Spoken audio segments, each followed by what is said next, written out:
ಬ್ರೇಕ್ನ ನಂತರ ಜುಗಲ್ಬಂದಿಗೆ ಮತ್ತೆ ಸ್ವಾಗತ. ವಿನಯ್ ಚಂದ್ರ ಅವರ ಮಾತಿಗೆ ನಾನು ಬೇಳೂರವರು ಉತ್ತರ ಪಡಿಬೇಕು. ಅದಕ್ಕೂ ಮೊದಲು ಬೇಳೂರವರು ಸಮರ್ಥಿಸ್ಕೊಳ್ಳೋದ್ರಲ್ಲಿ ಅರ್ಥ ಇರುತ್ತೆ. ಆದರೆ ಸ್ವಾಮೀಜಿಗಳೇ, ನೀವು ಎಲ್ಲ ಯಡಿಯೂರಪ್ಪನವ್ರ ಪರವಾಗಿ ಮೂವರು ಕೂಡ, ಮುರುಘಾ ರಾಜೇಂದ್ರ ಸ್ವಾಮೀಜಿಗಳಿರ್ಬೋದು, ಬೇಲಿಮಠದ ಸ್ವಾಮೀಜಿಗಳಿರ್ಬೋದು, ನೀವು ಇರ್ಬೋದು, ಅಷ್ಟರ ಮಟ್ಟಿಗೆ ಯಡಿಯೂರಪ್ಪನವ್ರ ಪರವಾಗಿ ದನಿ ಎತ್ತಿದ್ರಿ.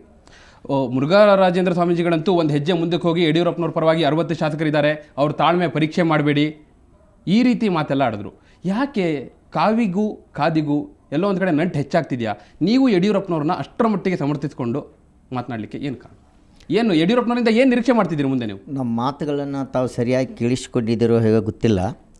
ಆದರೆ ಯಡಿಯೂರಪ್ಪನವ್ರನ್ನ ಸಮರ್ಥಿಸಿಕೊಂಡಿರ್ತಕ್ಕಂಥ ವಿಚಾರದಲ್ಲಿ ಈ ಮಠಮಾನ್ಯಗಳಿಗೆ, ಸಾರ್ವಜನಿಕ ಕ್ಷೇತ್ರದಲ್ಲಿ ದುಡಿಯುವಂಥವರಿಗೆ ಏನು ಸಹಾಯ ಮಾಡ್ತಕ್ಕಂತಹ ದಿಶೆಯಲ್ಲಿ ಅನೇಕ ರಾಜಕಾರಣಿಗಳು, ಚಿಂತಕರು ಅದರ ಬಗ್ಗೆ ಅಸಮಾಧಾನವನ್ನು ವ್ಯಕ್ತಪಡಿಸಿದಾರಲ್ಲ. ಯಡಿಯೂರಪ್ಪನವರೇ ಇದನ್ನು ಕೊಟ್ಟರು, ಇದು ಹೊಸ ಒಂದು ಶಕೆಯನ್ನು ಪ್ರಾರಂಭಿಸಿದರು ಮಠಮಾನ್ಯಗಳಿಗೆ, ಧಾರ್ಮಿಕ ಸಂಸ್ಥೆಗಳಿಗೆ ಅಂತೆಲ್ಲ. ಮತ್ತು ಈ ಮೊದಲೇ ಅದನ್ನೆಲ್ಲ ಕೊಟ್ಟಿರೋದಂತಾಗಿದೆ. ಯಡಿಯೂರಪ್ಪನವರು ಅದು ಕೊಡೋದ್ರ ಬಗ್ಗೆ ಸಮರ್ಥನೆಯನ್ನು ಕೊಟ್ಟಿದ್ದಾರೆ.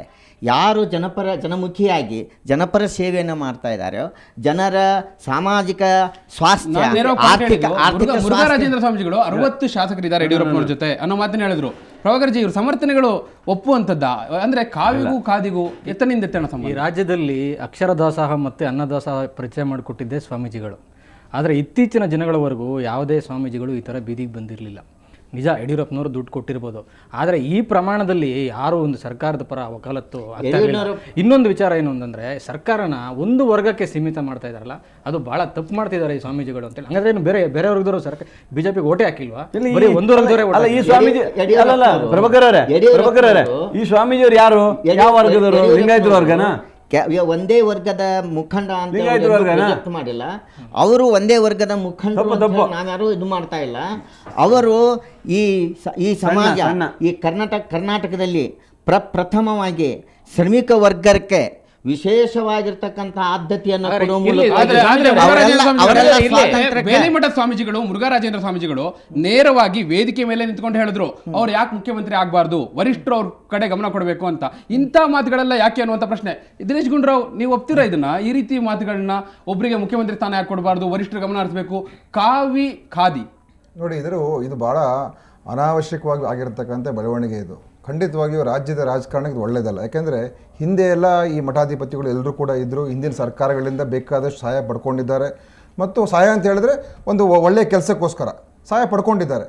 ಆದರೆ ಯಾರೂ ಕೂಡ, ಯಾವ ಸರ್ಕಾರ ಕೂಡ ಇವರ ಸ್ವಾಮೀಜಿಗಳನ್ನ ಒತ್ತಾಯ ಮಾಡಿ ಅವ್ರನ್ನ ನಮ್ಮ ಪರ ಇದ್ದಾರೆ, ನಮ್ಮ ಪರ ಪ್ರಚಾರ ಮಾಡ್ತಕ್ಕಂಥದ್ದು, ನಮ್ಮನ್ನು ಸಮರ್ಥನೆ ಮಾಡ್ಕೊಳ್ತಕ್ಕಂಥದ್ದು ಯಾರೂ ಮಾಡಿರಲಿಲ್ಲ. ಅಂದ್ರೆ ಯಡಿಯೂರಪ್ಪನವ್ರ ಪರವಾಗಿ ಮೊನ್ನೆ ನನಗೆ ಎಷ್ಟು ಬೇಜಾರಾಯಿತು ಅಂತ ಹೇಳಿದ್ರೆ, ಸಿದ್ಧಗಂಗಾ ಸ್ವಾಮೀಜಿಯವರು ಅವ್ರ ಬಗ್ಗೆ ಬಹಳಷ್ಟು ಗೌರವ ಇರ್ತಕ್ಕಂಥ ಸ್ವಾಮೀಜಿ, ಅವರೇ ಒಂದು ಪ್ರೆಸ್ ಮೀಟ್ ಮಾಡಿಬಿಟ್ಟು ಒಂದು ಕ್ಲಾರಿಫಿಕೇಶನ್ ಕೊಡ್ತಕ್ಕಂಥ ಪರಿಸ್ಥಿತಿ ಬಂದ್ಬಿಡ್ತು ಅವ್ರಿಗೆ, ಸ್ವಾಮೀಜಿ ಅವ್ರಿಗೆ. ಇಲ್ಲ, ನನಗೆ ಗೊತ್ತೇ ಇರಲಿಲ್ಲ, ಕೋಟಲಿಂಗೇಶ್ವರ ಅದೇನೋ ಒಂದು ಸ್ಥಾಪನೆ ಮಾಡ್ತಾ ಇರ್ತಾರೆ, ನನಗೆ ಗೊತ್ತೇ ಇಲ್ಲ ಅಂತ ಹೇಳ್ತಕ್ಕಂಥ ಮಾತುಗಳನ್ನ ಹೇಳ್ತಕ್ಕಂಥ ಪರಿಸ್ಥಿತಿ ಬಂದ್ರೆ, ಸ್ವಾಮೀಜಿ ಸಮೂಹಕ್ಕೆ ಅದನ್ನು ಅಟ್ರಿಬ್ಯೂಟ್ ಮಾಡೋದು ಆಗ್ತದೆ. ಈಗ ನಾಳೆ ಬೇರೆ ಸರ್ಕಾರ ಬಂದಾಗ, ಒಂದೇ ಹೇಳ್ಬಿಡ್ತೀವಿ, ಬೇರೆ ಸರ್ಕಾರ ಬಂದಾಗ ಅವಾಗ ಸ್ವಾಮೀಜಿಗಳಿಗೂ ಮತ್ತು ಇನ್ನೊಂದು ಸರ್ಕಾರಕ್ಕೂ ಒಂದು ವೈಷಮ್ಯ ಬೆಳೆಯುವುದಿಲ್ವಾ? ಅಥವಾ ನೀವು ಒಂದು ಪಕ್ಷಕ್ಕೆ, ಒಂದು ಸರ್ಕಾರಕ್ಕೆ ನೀವು ಸಮರ್ಥನೆ ಕೊಟ್ಟಾಗ ನಾಳೆ ಕಾಂಗ್ರೆಸ್ ಪಕ್ಷ ಬರ್ಬೋದು ಅಧಿಕಾರಕ್ಕೆ, ನಾಳೆ JDS ಪಕ್ಷ ಅಧಿಕಾರಕ್ಕೆ, ಇನ್ನೊಂದು ಪಕ್ಷ ಬರ್ಬೋದು. ಅವರಿಗೆ ಏನಾಗುತ್ತೆ, ಅವ್ರ ಮನಸ್ಸು ಏನಿರ್ತದೆ, ಈ ಸ್ವಾಮೀಜಿಗಳು ಎಲ್ಲರೂ ಕೂಡ ಬಿಜೆಪಿಗೆ ಸಪೋರ್ಟ್ ಮಾಡ್ತಕ್ಕಂಥವ್ರು ಅಂತ. ಆ ರೀತಿ ಒಂದು ಪಕ್ಷಪಾತ ಮಾಡೋದು ಎಷ್ಟು ಮಟ್ಟಿಗೆ ಸರಿ ಇದೆ? ಅದು ಭಾಜಪ ಪಕ್ಷಕ್ಕಾಗ್ಲಿ ಇಂಥವ್ರಿಗಾಗ್ಲಿ ನಾವು ಬೆಂಬಲಿಸ್ತೀವಿ ಅಂತ ಹೇಳಿ ಎಲ್ಲಾದ್ರೂ ಬಹಿರಂಗವಾಗಿ ಸಮಾಜದ ಮೇಲೆ ತಮ್ಮ ಒತ್ತಡವನ್ನು ಪ್ರಶ್ನೆ ಇದ್ದಿರುವಂತದ್ದು ಏನು ಅಂತಂದ್ರೆ, ಯಡಿಯೂರಪ್ಪನವರಿಗೆ ಒಂದು ಕಾರಣಕ್ಕೆ ಒಂದು ಕೇಸ್ ಆಯ್ತು ಅಥವಾ ಆರೋಪಗಳು ಬಂದ ಒಂದು ಕಾರಣಕ್ಕೆ ನಾವು ಅವರನ್ನ ರಾಜೀನಾಮೆ ಕೊಡಿಸಿದ್ರು. ಈಗ ಪರಿಸ್ಥಿತಿಯಲ್ಲಿ ಯಾವುದೇ ಬದಲಾವಣೆ ಆಗದೆ ಇದ್ರು ಕೂಡ ಅವರಿಗೆ ಸೀಟ್ ಕೊಡಿ ಅಂತ ಸ್ವಾಮೀಜಿಗಳು ಯಾವ ದೃಷ್ಟಿಯಲ್ಲಿ ಮಾತಾಡ್ತಾ ಇದ್ದಾರೆ? ಪ್ರಾಮಾಣಿಕ ಸಿಎಂ ಬೇಡವಾಗದ ರಾಜ್ಯಕ್ಕೆ. ಬೇಳೂರು ಕೃಷ್ಣ ಇವರು ಹೇಳುವಂತೆ ರಾಜೇಂದ್ರ ಸ್ವಾಮೀಜಿಗಳ ಅಭಿಪ್ರಾಯವೇ ಎಲ್ಲ ಸ್ವಾಮೀಜಿಗಳ ಅಭಿಪ್ರಾಯನು ಅಂತ ನೀವು ಹೊರಗಿನ ಅವರಲ್ಲ ಈಗ ಅವ್ರು TV ನಲ್ಲಿ ರಾಜೇಂದ್ರ ಸ್ವಾಮೀಜಿ ಅಲ್ಲ, ಹೇಳಿದ್ರು. ಬಹಳ ಜನ ಸ್ವಾಮೀಜಿಗಳು ಆ ಹೇಳಿದ್ರು ಟಿವಿನಲ್ಲಿ ಹೇಳಿದ್ರು ವಿನಾಯಕರೇ. ಈಗಿನ ಅವಧಿಗೆ ಮುಂದಿನ ಅವಧಿಗೂ ಯಡಿಯೂರಪ್ಪ ಮತ್ತೊಂದು ಬೇರೆಯವರು ನಿಮ್ಮ ಅವ್ರ ಬಗ್ಗೆ ವೈಯಕ್ತಿಕ ಅಭಿಪ್ರಾಯ ನಿಮ್ಮ ಬಗ್ಗೆ ನಿಮ್ಮ ಹತ್ರ ಬೇರೆ ಪ್ರಶ್ನೆ ಇದೆ ಸ್ವತಂತ್ರ ನಮ್ಗೆ. ಇದ್ದಾರೆ. ನಿಜ, ನಿಜ. ಅವರ ಬೇರೆ ಅಭಿಪ್ರಾಯವನ್ನು ಪ್ರಶ್ನೆ ಇದೆ. ವ್ಯಕ್ತಪಡಿಸಿ ನಾನು ಹೇಳೋದು, ಪ್ರಜಾಪ್ರಭುತ್ವ ಮುರುಘಾ- ಸ್ವತಂತ್ರವಾಗಿದ್ದಾರೆ. ಅಲ್ಲ ಸ್ವಾಮೀಜಿ ಒಂದು ನಿಮಿಷ. ಅದೇ ನೀವು ಮುರುಘಾ ರಾಜೇಂದ್ರ ಸ್ವಾಮೀಜಿ ಹೇಳಿರೋದು ನಿಮ್ಮನ್ನು ದಯವಿಟ್ಟು ಉಪಯೋಗ ಒಬ್ಬರೇ ಮಾಡ್ಕೊಳ್ತಾ ಮಾತಾಡಿ, ಇದ್ದಾರೆ. ದಯವಿಟ್ಟು ಒಬ್ಬರೇ ಮಾತಾಡಿ. ಸೊ ಒಂದು ಬೇಡೂರು ಅವರೇ, ನಿಮಿಷ, ನಿಮ್ಮ ಹತ್ರ ನಮಗೆ ಕೇಳೋದಕ್ಕೆ ಬೇರೆ ಪ್ರಶ್ನೆಗಳಿದೆ. ಏನು ಅಂತಂದ್ರೆ ಈಗ ಯಡಿಯೂರಪ್ಪನವ್ರ ಮುಂದಿನ ನಡೆ ಏನು? ಸ್ಥಾನಮಾನ ಅಂತ ಹೇಳಿದ್ರು ಸಿಕ್ಕಿಲ್ಲ, ರಾಜ್ಯ ಪ್ರವಾಸಕ್ಕೆ ಅಂತ ಹೊರಟಿದ್ದಾರೆ. ಮುಂದಿನ ಅವರ ನಡೆ ಏನು ಹೇಳಿ ನೀವು? ಮೀಟಿಂಗ್ ಸಂಜೆ ಮೀಟಿಂಗ್ ಅಲ್ಲಿ ತಾವು ಭಾಗವಹಿಸಿದ್ರೆ ಮುಂದಿನ ನಡೆ ಏನು? ಅದಕ್ಕೆ ತತ್ವದಲ್ಲಿ ಮುಂಚೆ- ಒಂದು ಮಾತು, ಅಲ್ಲ, ಗುಂಡೂರಾವ್ ಅವರು ನೀವು ಹುಷಾರಾಗಿರ್ರಿ ಅಂತ ಹೇಳಿ ನಮಗೆ ಎಚ್ಚರಿಸ್ತಾ ಇಲ್ಲ, ಇದ್ದಾರೆ. ನಿಮ್ಮನ್ನು ಉಪಯೋಗ ಮಾಡ್ಕೊಳ್ತಾ ಆದ್ರಿಂದ ಇದ್ದಾರೆ. ಒಂದ್ ನಿಮಿಷ ಒಂದ್ ನಿಮಿಷ ನಿಮ್ಮನ್ನ ಅಲ್ಲ, ದುರುಪಯೋಗ ಒಂದ್ ನಿಮಿಷ, ಮಾಡ್ಕೊಳ್ತಾ ಇದ್ದಾರೆ. ದಯವಿಟ್ಟು ಅದಕ್ಕೆ ನೀವು ಒಳಗಾಗ್ಬೇಡಿ. ಸಂಸಾರಿಕರಂತೆ ಯಾವುದೇ ಆಸೆ ಆಮಿಷಗಳು ಒಂದ್ ನಿಮಿಷ, ಒಂದ್ ನಿಮಿಷ. ನಮ್ಮನ್ನೇ ನಾವು ಬಲಿ ಕೊಡ್ತಕ್ಕಂಥ ನಿಜ, ಮೌಲ್ಯಗಳನ್ನು ಅಲ್ಲ, ಬಲಿ ಅಲ್ಲ. ಕೊಡ್ತಕ್ಕಂಥ ನಿಜ, ಹತಾಶೆ ಒಂದ್ ನಿಮಿಷ, ಸ್ಥಿತಿಯಲ್ಲಿ ನಾವು ಇಲ್ಲ. ಎಚ್ಚರಿಕೆಯಿಂದ ಅದಕ್ಕೆ ಹೆಜ್ಜೆ ಇಡಬೇಕು. ಗೋಚರವಾಗಿ ನಮ್ಮ ಮುರುಘಾ- ದುರುಪಯೋಗ ಯಾಕಂದ್ರೆ ಜನ ಸ್ವಾಮೀಜಿ ಇವತ್ತು ನಿಮ್ಮ ಬಗ್ಗೆ ಗೌರವ ಕಳ್ಕೊಳ್ತಾ ಇದ್ದಾರೆ ನೀವು ಯಾರೋ ಜನ ಒಬ್ಬೊಬ್ರು ಮಧ್ಯದಲ್ಲಿ. ಮಾಡ್ತಿದ್ರೆ ಅದಕ್ಕೆ ಈಗ ಎಲ್ಲ ನಾಳೆ ಹೊಣೆಗಾರನಾಗಿ ನಾಳೆ ಮಾಡಬೇಡಿ. ನಾಳೆ ಬೇರೆ ಸಿಎಂ ಮುಂದೆ ಅವರು ದುಡ್ಡು ಕೊಟ್ಟರೆ ಅವರು ಜೈಲಿಗೆ ಬಿಡೋದೇನಾ? ಒಂದ್ ನಿಮಿಷ ಅದು ಇಲ್ಲವೇ ಇಲ್ಲ, ಅದು ಯಾರು ಸ್ವಾಮೀಜಿ ಅವರೇ, ಒಂದ್ ನಿಮಿಷ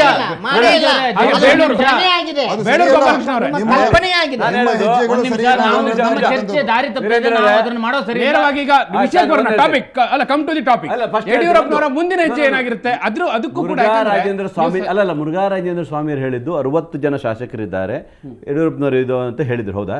ಅವ್ರು ಹೇಳಿದ ಅರ್ಥ ಏನು ಗೊತ್ತಾ? 60 ಜನ ಶಾಸಕರಿದ್ದರೂ ಸಹ ಯಡಿಯೂರಪ್ಪನವರು ಅದು ಯಾವುದೇ ಒಂದು ಬೇರೆ ದಿಕ್ಕಿನಲ್ಲಿ ಹೋಗ್ಲಿಲ್ಲ. ಅವ್ರು ಏನ್ ಉದಾಹರಣೆ ಹೇಳಿದ್ದಾರೆ? ಬೇಲೂರು 60 ಜನ ಇದ್ರು, ಅವ್ರು ಏನ್ ಏನ್ ಬೇಕಾದ್ರೂ ಹೇಳಿದ್ದಾರೆ? ಮಾಡ್ಬೋದು, ಅಲ್ಲ ಏನ್ ಬೇಕಾದ್ರೂ ಮಾಡ್ಬೋದಿತ್ತು. ಆ ಒಂದು ಚಿಂತನೆ ಮಾಡಲಿಲ್ಲ. ನಿಜವಾಗ್ಲೂ 60 ಜನ ಇಟ್ಕೊಂಡು ಸಹ ಅವರು ಒಂದು ತಾಳ್ಮೆಯಲ್ಲಿ ಇದ್ದಾರೆ ಅಂತ ಮಾತನ್ನು ಹೇಳಿದ್ರು. ಆದವರು ಅದು ಹೇಳಿದ್ದು ಅವರು, Okay. ಬೇರೆ ಏನೇ ಅವ್ರು ಹೇಳಿಲ್ಲ. Okay. ನೀವು ಅರ್ಥ ಮಾಡ್ಕೊಳ್ಳಿ. ಸುಮ್ಮನೆ 60 ಜನ ಇದ್ರು ಏನ್ ಬೇಲೂರು ಜನ- ಬೇಕಾದ್ರೂ ಬೇಲೂರು ಮಾಡ್ಬೋದು. ಜನ- ಮಾತಾಡ್ಕೊಂಡು ನೀವು quick ಆಗಿ ಹೇಳಿ, ಮುಂದಿನ ನಡೆ ಏನು? ಸಂಜೆ ಮಾತು ವಾಪಸ್ ಒಂದೇ meeting ಸಾಲ ಮಾಡಿದ್ರೆ ಅವ್ರು ಏನು ಒಂದೇ ಪಕ್ಷ ಸಾಲ ಮಾಡಿದ್ದಾರೆ? ಹೇಳಿ. ಬೇರೆ ಮೀಟಿಂಗ್ ಮಾಡಿದ್ದಾರೆ, ಅದು ಏನು ಮುಂದಿನ ನಡೆ? ಯಡಿಯೂರಪ್ಪನವರಿಂದ ನೀವು ಮುಂದೆ ಏನ್ ನಿರೀಕ್ಷೆ ಮಾಡ್ತೀರಿ? ಚಿಕ್ಕದಾಗಿ ಒಂದೇ ಸಾಲಲ್ಲಿ ನೇರವಾಗಿ. ಯಡಿಯೂರಪ್ಪನವರು ಸಾಹೇಬರು ಇವತ್ತು ಹುಟ್ಟಿದಬ್ಬವನ್ನು ಆಚರಿಸಿ ಸಂತೋಷ ಸಂಭ್ರಮದಲ್ಲಿದ್ದಾರೆ. ಇವತ್ತು ಯಾವುದೇ ಒಂದು ಚರ್ಚೆಯನ್ನು ಅವ್ರು ಮಾಡಲಿಲ್ಲ. ಇವತ್ತು ಮಾಧ್ಯಮದವರಿಗೆ ಒಂದು ಔತಣ ಕೂಟ ಇಟ್ಟಿದ್ದಾರೆ. ಇವತ್ತು ನಮ್ಮೆಲ್ಲ ಸ್ನೇಹಿತರಿಗೂ ಸಹ ಒಂದು ಔತಣ ಕೂಟ ಇಟ್ಟಿದ್ದಾರೆ. ಆದರೆ ಅವರು ಹೇಳೋದಿಷ್ಟೇ, ಹೈಕಮಾಂಡ್ ಏನು ನಿರ್ಧಾರವನ್ನು ತೆಗೆದುಕೊಳ್ತಾರೆ 3ನೇ ತಾರೀಕು ಕೊಟ್ಟಿದ್ದಾರೆ, ಅವ್ರು ಏನು ಹೇಳಿಕೆ ಕೊಟ್ಟಿದ್ದಾರೋ ಆ ನಿರ್ಧಾರಕ್ಕೆ ನಾವು ಬದ್ಧರಾಗ್ತೀವಿ ಬಿಟ್ಟರೆ ನಾನು ಭಾರತೀಯ ಜನತಾ ಪಕ್ಷವನ್ನು ಎಲ್ಲೂ ಇದು ಮಾಡಕ್ಕೆ ಹೋಗೋದಿಲ್ಲ, ಪಕ್ಷ ಕಟ್ತೀನಿ ಅಂತ ಮಾತನ್ನು ಹೇಳಿದ್ದಾರೆ. ಇದಕ್ಕೆ ಬದ್ಧರಾಗಿರ್ತಾರೆ. ಓಕೆ ಬೇಳೂರು ಜಿ, ನಾವು ಕಾಲಕ್ಕೆ ತಕ್ಕ ಹಾಗೆ ನಡಿಬೇಕಾಗುತ್ತೆ. ಹಾಗೆ ಕಾಲಮಿತಿ ಕೂಡ ನಮಗಿದೆ. ಈಗ ಕಾರ್ಯಕ್ರಮವನ್ನು ಮುಗಿಸುವ ಹಂತಕ್ಕೆ ನಾವು ಬಂದಿದ್ದೇವೆ. ಎಲ್ಲರಿಗೂ ಕೂಡ ನಾನು ಧನ್ಯವಾದವನ್ನು ಅರ್ಪಿಸಲಿಕ್ಕೆ ಇಷ್ಟಪಡ್ತೇನೆ. ಬೇಳೂರು ಗೋಪಾಲಕೃಷ್ಣ ಅವರೇ, ದಿನೇಶ್ ಗುಂಡೂರಾವ್, KV ಪ್ರಭಾಕರ್, ಹಾಗೆ ಸ್ವಾಮೀಜಿ, ಹಾಗೆ ಮಂಗಳೂರು ಸ್ಟುಡಿಯೋದಲ್ಲಿರುವಂತಹ ವಿನಯ್ ಚಂದ್ರ, ಎಲ್ಲರಿಗೂ ಕೂಡ ಧನ್ಯವಾದ. ಯಡಿಯೂರಪ್ಪನವರು ಕೂಡ ಕಾಲಕ್ಕೆ ತಕ್ಕಂತೆ ನಡಿಬೇಕಾದಂತಹ ಸ್ಥಿತಿಗೆ ಬಂದು ನಿಂತಿದ್ದಾರೆ. ಅವರು BJPಯಲ್ಲೇ ಇರ್ತಾರೋ, BJP ಬಿಟ್ಟು ಬೇರೆ ಪಕ್ಷಕ್ಕೆ ಹೋಗ್ತಾರೋ, ಅಥವಾ ಮತ್ತೆ ಬೇರೆ ಯಾವುದೋ ಯೋಚನೆಗಳು ಅವ್ರ ತಲೆಯಲ್ಲೂ ಕೂಡ ಇರ್ಬೋದು, ತಮ್ಮದೇ ಸ್ವಂತ ಪಾರ್ಟಿ ಕಟ್ಟುವಂಥ ಆಲೋಚನೆಗಳು ಕೂಡ ಇರ್ಬೋದು. ಅದು ಏನೇ ಇದ್ರೂ ಕೂಡ ಅಂತಿಮವಾಗಿ ಬಡವರು, ಶ್ರಮಿಕರು, ರೈತರಿಗೆ ಒಳ್ಳೇದು ಮಾಡುವಂಥ ನಿಟ್ಟಿನಲ್ಲಿ ಅವರ ಮುಂದಿನ ಹೆಜ್ಜೆ ಇರಲಿ ಅನ್ನೋದೇ ಎಲ್ಲರ ಆಶಯ. ಇದು ಇವತ್ತಿನ ಜುಗಲ್ಬಂದಿ. ಕ್ಷಣ ಕ್ಷಣದ ಸುದ್ದಿಗಾಗಿ ನೋಡ್ತಾ ಇರಿ ಸುವರ್ಣ ನ್ಯೂಸ್ 24/7.